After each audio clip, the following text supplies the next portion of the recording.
नमस्कार मंडळी. टीचर मुलांना दुसरी ऍक्टिव्हिटी समजावून सांगत असतात आणि त्यामध्ये ते सांगत असतात, आता तुमचे पालक एकमेकांचे हात पकडून उभे राहतील आणि दुसऱ्या हाताने तुम्हाला शाळेत जाण्यासाठी तयार करतील. शाळेत जाण्यासाठी लागणाऱ्या सगळ्या गोष्टी टेबलवर ठेवलाय आणि ह्या ऍक्टिव्हिटीसाठी तुम्हाला फक्त 1.5 मिनिटं मिळणार आहे. सर्व पालक आता एकमेकांच्या हातामध्ये हात देतात, परंतु मुक्ता आणि सागर काय एकमेकांच्या हातामध्ये हात देत नाही. तेव्हा टीचर म्हणतात की मिस्टर कोळी, तुम्ही एकमेकांचे हात पकडा. आणि मग सागर आणि मुक्ता देखील एकमेकांचे हात पकडतात आणि मग खेळायला सुरुवात होते. सागर आणि मुक्ता पहिल्यांदा सईची छान वेणी घालून देतात.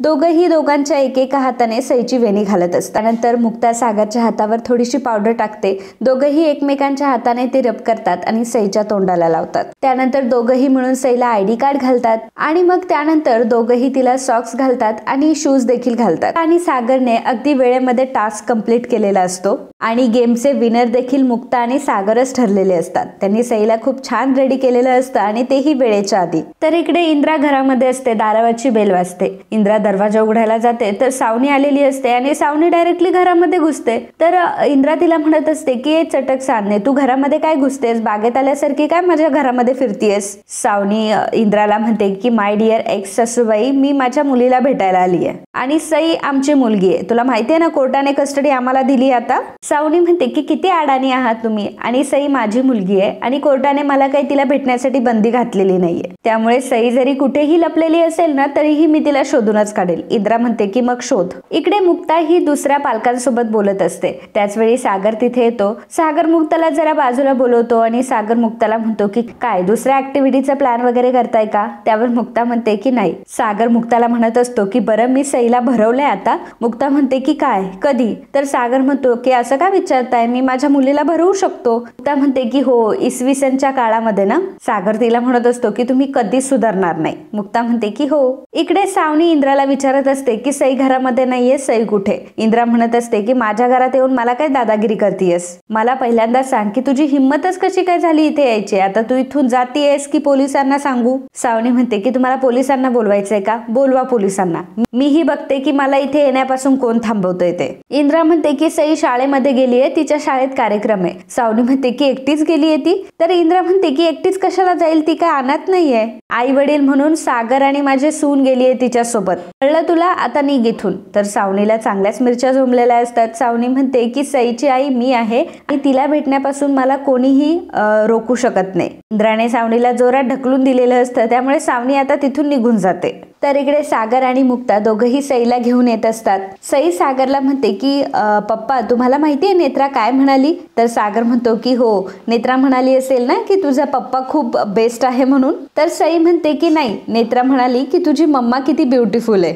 सागर म्हणतो की तुझ्या मैत्रिणीला सांग की तिचं फक्त नाव नेत्रा आहे, डोळे एकदा तपासून घे म्हणून. मुक्ता म्हणते की ऍक्च्युली सई माऊ, अगं पप्पाच्याच डोळ्याचा प्रॉब्लेम आहे, त्यालाच नीट दिसत नाही. सई सागर आणि मुक्ताला म्हणत असते की आज मी खूप खुश आहे. माझ्या आयुष्यातला आज खूप छान दिवस आहे आणि मी सगळ्यांना सांगणार आहे की आपण काय काय धमाल केली ते, आणि आपण एक बेस्ट टीम आहोत. पप्पा, आपण एक सेल्फी काढूयात. तर सागर आता बसतो. सई मुक्तालाही बोलवते. तिघही मिळून छान सेल्फी काढत असतात. सावनी आता घरी आलेली असते आणि ती खूप चिडचिड करत असते. हातातल्या वस्तू ती फेकून देते. सागर आणि मुक्ता दोघंही सईच्या शाळेत एकत्र गेल्यामुळे तिला चांगल्याच मिरच्या झोंबलेल्या असतात. आता तिथे हर्षवर्धन येतो आणि सागर आणि मुक्ता जे गेम्स खेळत असतात त्याचा व्हिडिओ त्याच्याकडे असतो आणि तो सावनीला दाखवतो. ते बघून तर सावनी अजूनच चिडते. हर्षवर्धन सावनीला म्हणतो की सावनी, तुला काय वाटलं, भला है बुरा है, मेरा पती सिर्फ मेरा है, असं काही वाटतंय का तुला? परंतु आता तुझा पती तुझा नाही राहिला. आता तो त्याच्या नव्या कोऱ्या बायकोसोबत एन्जॉय करतोय. खरं तर तो अजूनही तुझ्यावर प्रेम करतो. हा तुझा फक्त एक भ्रम आहे. तुझ्या मुलीला हिसकावून घेऊन ते दोघं सुखाने संसार करताय. सावनी म्हणते की खड्ड्यात गेला तो सागर आणि खड्ड्यात गेली त्याची बायको. परंतु हर्षवर्धन, आपण दोघं सुखाने संसार करू शकतो ना?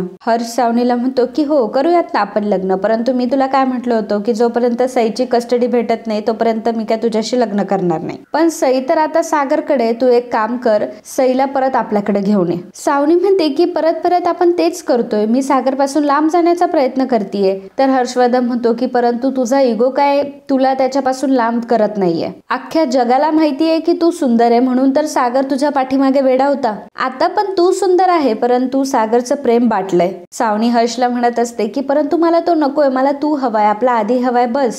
हर्ष म्हणतो की आणि मला सागर कोळी रस्त्यावर आलेला हवाय, तो इमोशनली एकटा पडलेला हवाय आणि त्यासाठी आपल्याला मुक्ताला त्याच्यापासून तोडावं लागणार. तू त्याच्या मनात हे भरवून द्यायला हवंस की तू सोडून त्याची दुसरी कोणतीच बायको होऊ शकत नाही. सावनी तू फक्त तुझी जादू दाखव, बघ मी आपल्या लग्नाची पत्रिका छापतो की नाही. तर इकडे सई मुक्ताला म्हणत असते की मुक्ताई आज मी पप्पा जवळ झोपणार आहे. मुक्ता म्हणते की अरे वा, पप्पा जवळ झोपणार आहे, मग झोपा पप्पा जवळ. मी आता सई माऊच्या रूम मध्ये झोपते आणि मग मी माझ्या टेडी बेअरला मिस करत बसेल. तर म्हणते की नाही मुक्ताई, तू मला मिसच नाही करणार, कारण आपण 3 जण एकत्र झोपणार आहोत. सई आता सागर आणि मुक्तामध्ये झोपलेली असते. तर मुक्ता सागरला म्हणत असते की तुम्ही लाईट ऑफ करा, नाहीतर मग सईला झोप नाही येणार. सागर लाईट ऑफ करायला जातो, तितक्यातच तिथे आदी येतो. आता आदीला बघून सागर खूप चकित झालेला असतो. सागर त्याला विचारतो की तू इथे कसा काय. आदी म्हणतो की मला नाही जायचंय त्या घरामध्ये पप्पा, मला तुमच्यासोबत इथंच झोपायचंय. आणि मग सागर आणि मुक्ता दोघंही सईला आणि आदीला घेऊन झोपलेले असतात आणि दोघंही एकमेकांच्या हातामध्ये हात देतात. तर हर्षवर्धनने इकडे सावनीला घराबाहेर काढलेलं असतं. सावनी त्याची माफी मागत असते.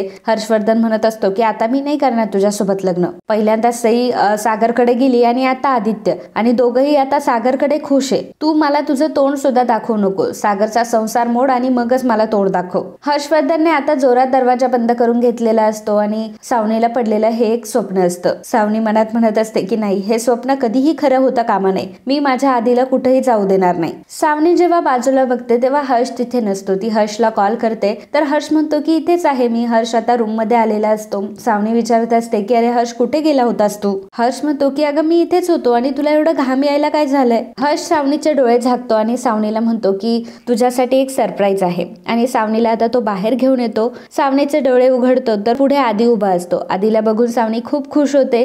तर आदी सावनीला विचारतो की मम्मा तू आता बरी आहेस ना. तर सावनी म्हणते की काही नाही रे, थोडा सर्दी खोकला झाला होता, बाकी काही नाही. आदी म्हणतो की मम्मा तू प्लीज तुझी काळजी घेत जा ना, तू आजारी पडली की मी खूप सॅड होतो. सावनी म्हणते की आता तू आलायस ना, मी अगदी ठणठणीत बरी होईल. आदी हर्षला म्हणत असतो की थँक्यू हर्ष अंकल, कारण मम्माने मला कधी सांगितलंच नसतं की आजारी आहे म्हणून ती. बरं झालं तुम्ही मला इथे घेऊन आलात. तर सावनी म्हणत असते की अरे पण हर्ष, आता त्याच्या एक्झाम्स असतील ना, त्याला असं अचानक का बरं घेऊन आलास तू. सुट्टीला आणलं असतं ना त्याला आपण, कारण आता आदित्य इथून पुढे कुठेही जाणार नाही. आदित्यचं ऍडमिशन मी मुंबईच्या एका स्कूलमध्ये केलंय आणि तो आता इथे शिकणार आहे. हे ऐकून सावनीला खूप आनंद होतो. सावनी आता आदीला जवळ घेते. आदी सावनीला म्हणत असतो की मम्मा आधी मी तुला बरं करणार आहे आणि मग मी स्कूलमध्ये जाणार आहे. तर सावनी म्हणत असते की हर्ष बघ ना, हा कसा मोठ्या मुलांसारखा बोलायला लागलाय. आदी म्हणतो की अगं मम्मा, मोठा तर मी झालोय, परंतु मला सांग की कोणामुळे तुझी एवढी तब्येत खराब झाली आहे.